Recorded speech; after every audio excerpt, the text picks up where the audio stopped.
విధి ఆడిన ఆటలో దూరమైన ఈ అక్క చెల్లెళ్లను కాలం మళ్ళీ ఎప్పుడు కలుపుతుంది? జానకి పరిణయం మీ ఈటీవీలో.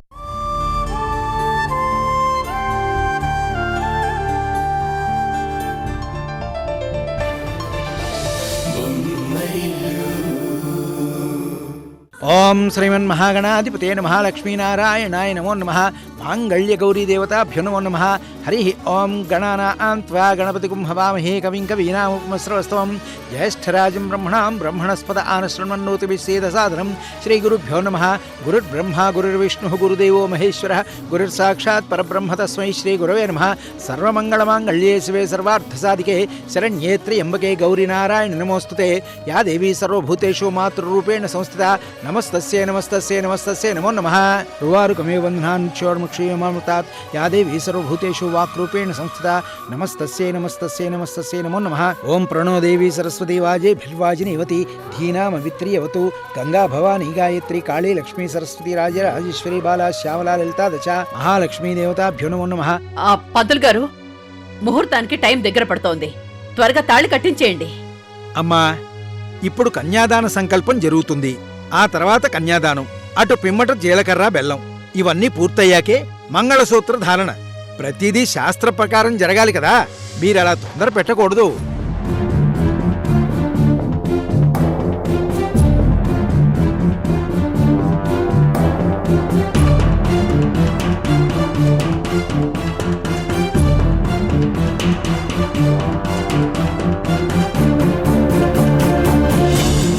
పల్లవి వీళ్ళని ఎవరు పిలిచారు?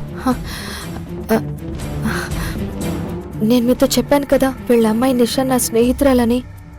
అందుకే వీళ్ళని పెళ్లికి పిలిచాను.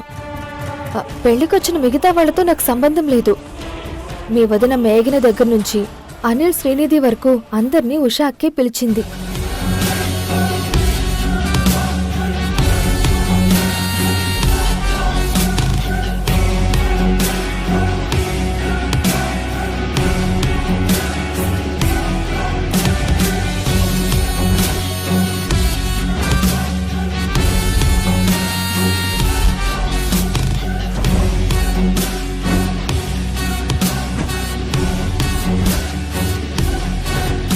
అమ్మా, కన్యాదాన సమయం ఆసనమైంది.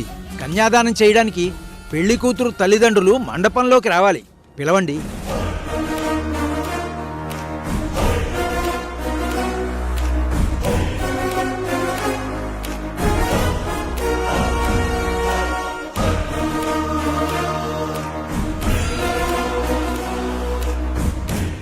అమ్మా, ముహూర్తం మించిపోతోంది. పెళ్లి కూతురు తరఫున కన్యాదానం చేసేవాళ్ళని తొందరగా పిలవండి.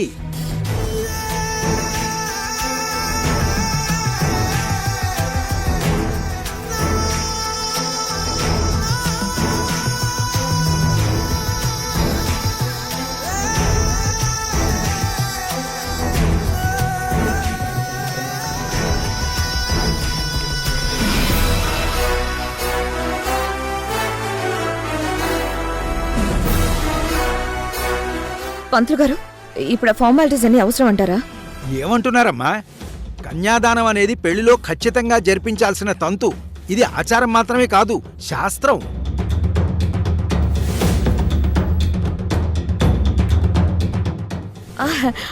ఆచారాల గురించి చెప్తూ ఉంటే నాకు కూడా ఒక ఆలోచన వచ్చింది. ఓ పని చేయండి, పల్లవికి ఎలాగూ ఎవరు లేరు, తన ఫ్రెండ్ తల్లిదండ్రులైన స్వర్ణ పురుషోత్తంల చేత కన్యాదానం చేయించండి.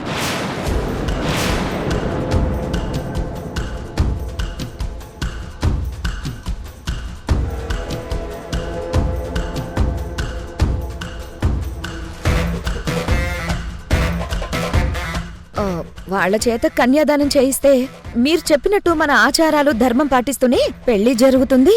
పల్లవి కూడా సంతోషంగా ఉంటుంది.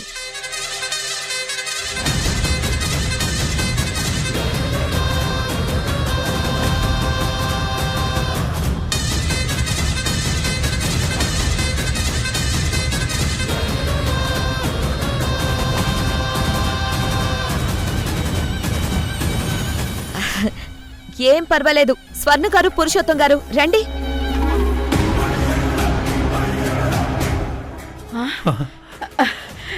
పదండి.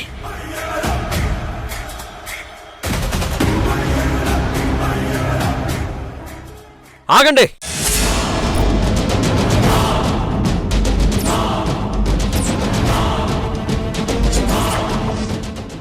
ఎవరికి కన్యాదానం చేస్తున్నారు?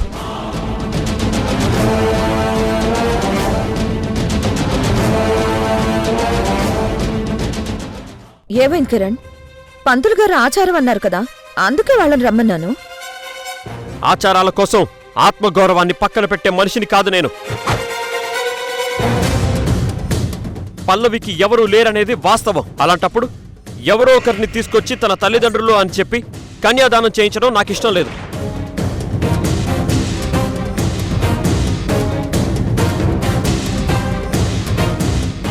అదేంటయ్యా, కన్యాదానం లేని పెళ్ళంటే అది అసంపూర్ణం, అది ధర్మశాస్త్రానికి విరుద్ధం. పూజారి గారు, ఈ పెళ్లి జరిగేదే ఒక ప్రత్యేక పరిస్థితిలో.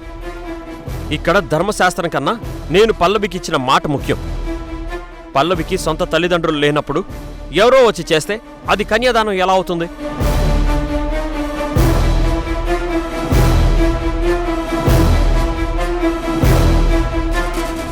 కేవలం ఒక ఫార్మాలిటీ కోసం నాకిష్టం లేని మనుషుల ప్రమేయంతో ఈ కన్యాదానం జరగడం నాకిష్టం లేదు.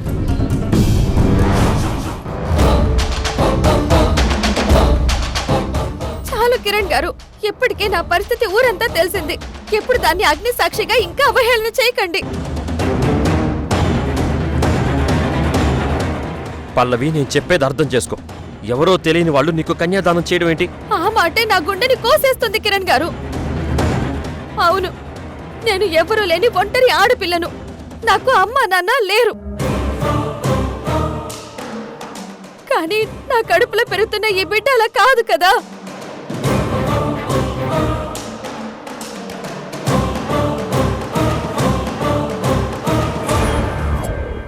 ఈ బిడ్డకు మీరు తండ్రి కదా.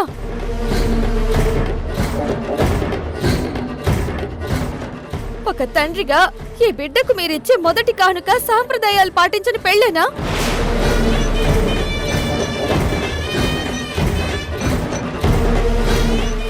దీనివల్ల నా కడుపులో పెరుగుతున్న బిడ్డకు ఏదైనా హాని జరిగితే?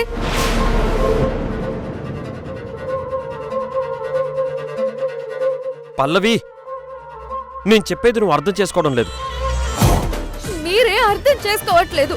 మీరు కట్టే ఈ తాళి తప్ప నాకంటూ ఈ లోకంలో ఏ ఆధారం ఉంది?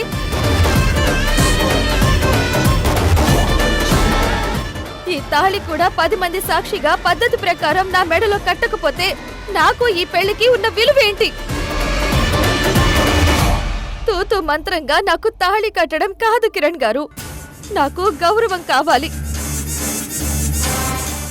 అమ్మా నాన్న లేని నాకు స్వర్ణ గారు, పురుషోత్తం గారు తల్లిదండ్రుల స్థానంలో ఉండి కన్యాదానం జరిపిస్తే నేను సంతోషపడతాను.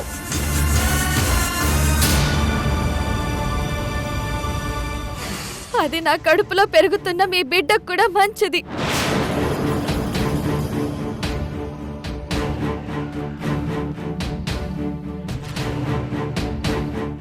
కిరణ్ గారు, నాకు ఆచారాలు కావాలి, సాంప్రదాయాలు కావాలి. నా కడుపులో ఉన్న ప్రాణం సాక్షిగా అడుగుతున్నాను. నా పెళ్లినిలా అసంపూర్ణంగా చెయ్యకండి.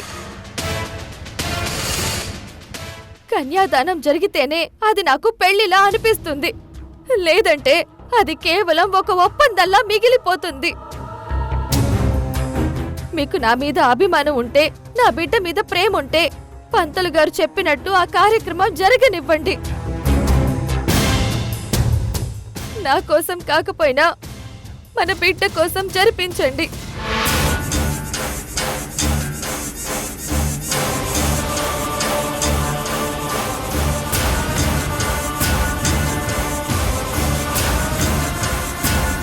చూసావా కిరణ్, తను ఎంతలా ఆవేదన పడుతుందో? తన పరిస్థితిని కూడా కొంచెం ఆలోచించు.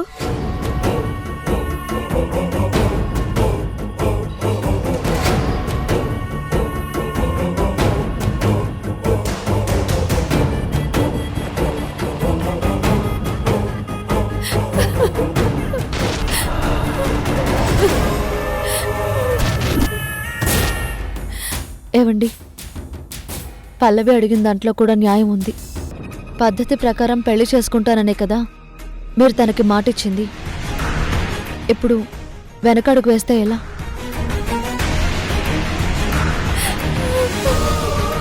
మీ ఇష్టాలు కాసేపు పక్కన పెట్టి తన సంతోషం గురించి ఆలోచించండి.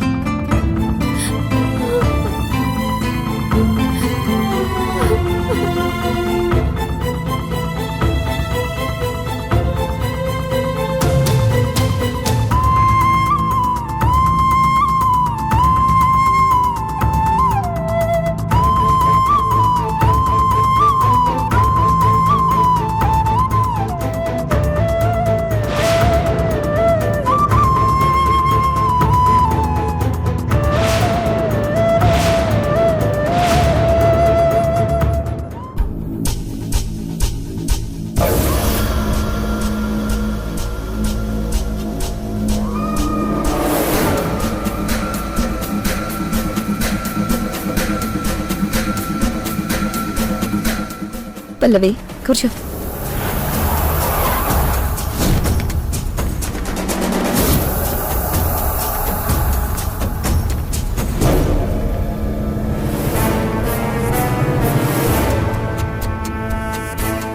ఓం ధ్యాయేత్ పద్మాసనస్థాం వికసితవదనాం పద్మపత్రాయతాక్షీం హేమాభాం పీతవస్త్రాం కరకలితలసద్దేమ పద్మాం వరాంగీం సర్వాలంకారయుక్తాం సతతమభయదాం భక్తనాం రాం భవానీం శ్రీవిద్యాం శాంతమూర్తిం సకలసురుణతాం సర్వసంపత్ప్రదాత్రీం సర్వమంగళమాంగళ్యే శివే సర్వార్థసాధికే శరణ్యే త్ర్యంబకే దేవి నారాయణ నమోస్తుతే. హరి ఓం శ్రీమన్మహాగణాధిపతే నమః. మాంగళ్యగౌరీదేవతాభ్యో నమో నమః. దాసీభూత సమస్తదేవనతాం లోకైక దీపాంకురాం శ్రీమన్మందకటాక్షలబ్ధవిభవద్ బ్రహ్మేంద్ర గంగాధరాం త్వాం త్రై.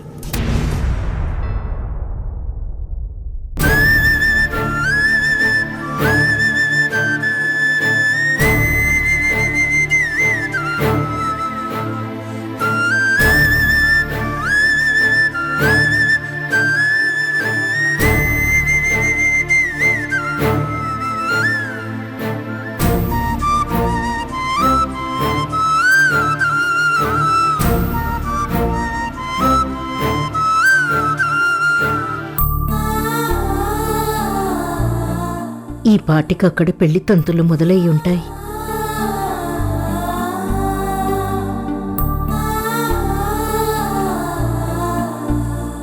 ఎంత చెప్పినా వినకుండా వాడు చివరికి అన్నంత పని చేసి మన కుటుంబ పరువుని, ఉష జీవితాన్ని రోడ్డు మీదకి తీసుకొస్తున్నాడు.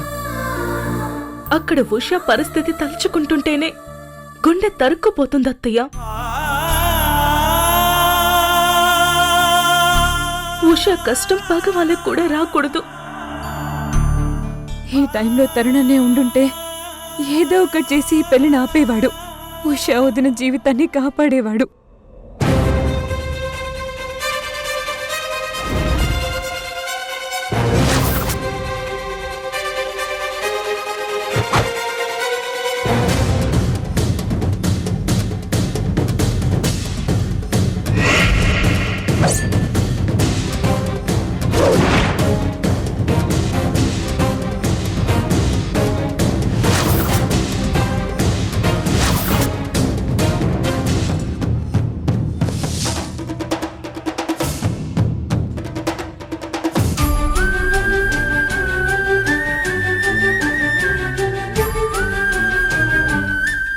ఇప్పుడు ఆ పెళ్లిని ఆపడానికి, ఉషా వదిన జీవితాన్ని నిలబెట్టడానికి ఆ దేవుడే కదిలి రావాలి. జరుగుతున్న దారుణాన్ని ఆపాలి.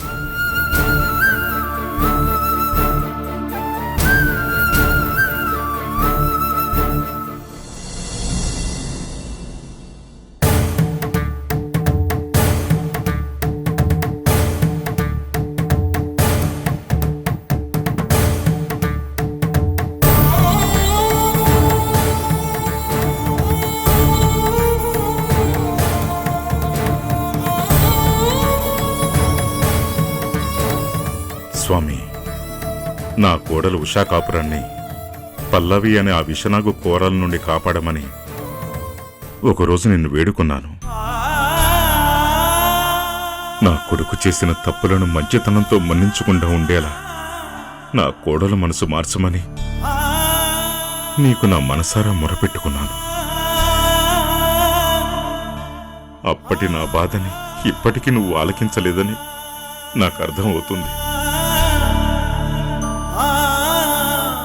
అయినా పర్లేదు, నా బాధ నీ గుండెను తాకలేదని సర్దుకుపోతాను.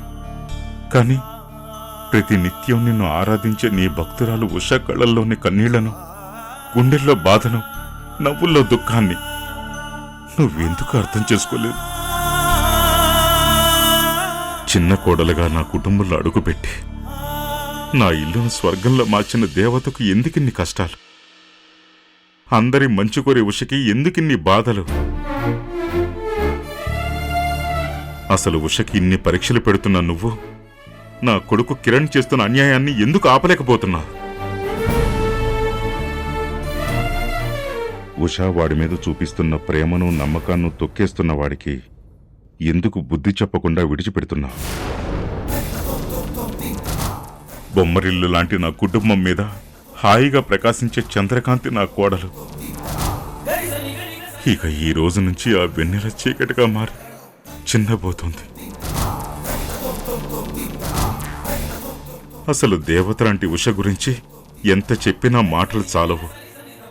తను మాపై చూపించిన ప్రేమ ఒక అనంత సముద్రం. ఆ ప్రేమ సముద్రం ఈ రోజుతో ఇంకిపోతుంది. తన త్యాగం ఒక అంతులేని ఆకాశం.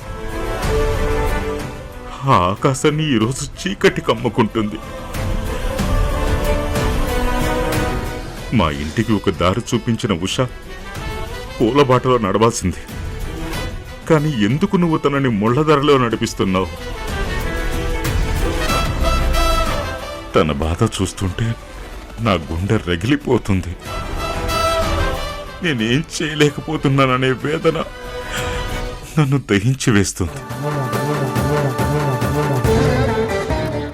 ఇంత జరిగినా నీకు నా చేతులెత్తి మొక్కుతున్నాను. ఈ ఆఖరి క్షణంలోనైనా ఉషకు జరుగుతున్న అన్యాయాన్ని ఆపి పల్లవి అనే ముప్పు నుంచి తప్పించు. నువ్వున్నావని నిరూపించు.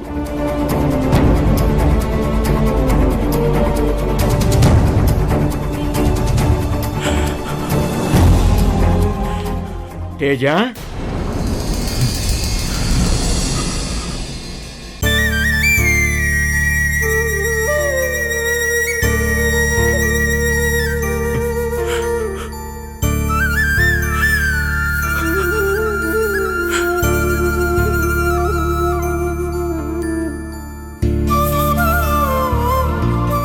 నన్ను క్షమించరా.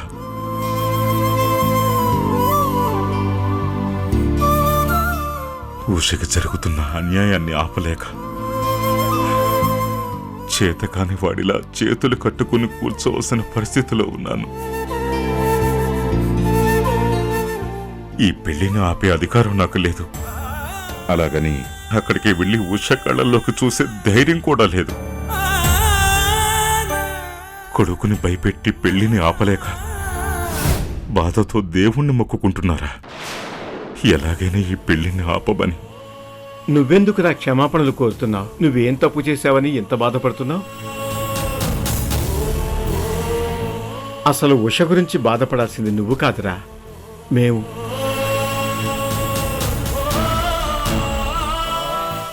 అవునన్నయ్య, ఒక్కగానొక్క కూతుర్ని అల్లారు ముద్దుగా పెంచి పెద్ద చేశాం. మా ప్రాణానికి ప్రాణంగా చూసుకున్నాం. కానీ ఆ దేవుడు ఎందుకు నా కూతురికి ఈ రాత రాశాడో అర్థం కావట్లేదు.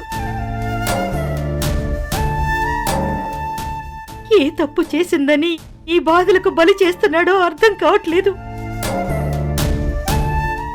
తన సంతోషానికి ఎందుకీ చీకటి? తన త్యాగానికి ఎందుకీ కన్నీళ్లు? ఇవన్నీ తలుచుకుంటే మా గుండె పగిలిపోతుందన్నయ్యా. తన బాధ చూస్తూ మేం బ్రతకలేం. దీనికన్నా ప్రాణాలు పోతే బాగుండు అనిపిస్తుంది. ఇక ఇప్పుడు బాధపడటం తప్ప మన చేతుల్లో ఏమీ లేదమ్మా. మీరంటున్నట్టు మన చేతుల్లో ఏమీ లేదని నేను చూస్తూ కూర్చోలేనన్నయ్యా. ప్రపంచంలో ఎక్కడా చూడని ఈ దారుణం నుండి నా కూతుర్ని కాపాడుకోవడానికి నా చివరి ప్రయత్నం నేను చేస్తానన్నయ్యా. ఈ ఆఖరి ప్రయత్నంలో మీరు కూడా మాకు తోడుగా రండి. అక్కడ జరుగుతున్న దారుణాన్ని కళ్ళారా చూడకూడదనుకున్నాను. కానీ నువ్వు అన్నట్టు ఆ పెళ్లిని ఆపే ప్రయత్నంలో నా సహాయం అవసరం ఉంటే తప్పకుండా వస్తాను. నా కోడల్ని కాపాడుకుంటాను.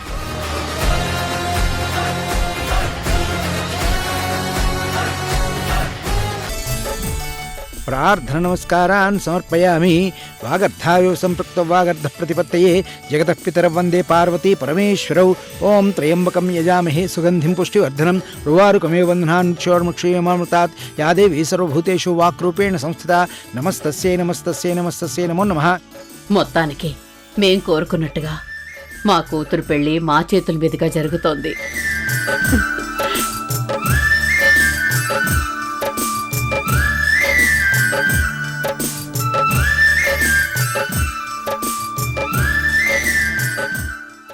ఆపండి.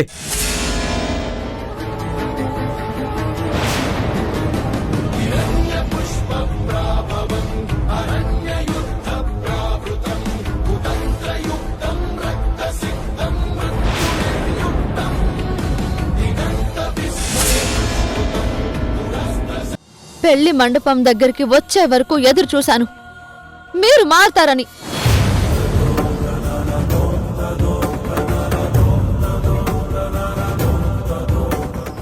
మీ జీవితంలో నాకు స్థానం లేదని అర్థమైంది. ఉషా, నీకు ముందే చెప్పినట్టుగా పల్లవి కడుపులో ఎదుగుతున్న ప్రాణానికి గుర్తింపునివ్వడం కోసమే పల్లవి మెడలో తాళి కడుతున్నాను. అయితే నా మెడలో తాళి తీసేసిన తర్వాత తన మెడలో తాళి కట్టండి.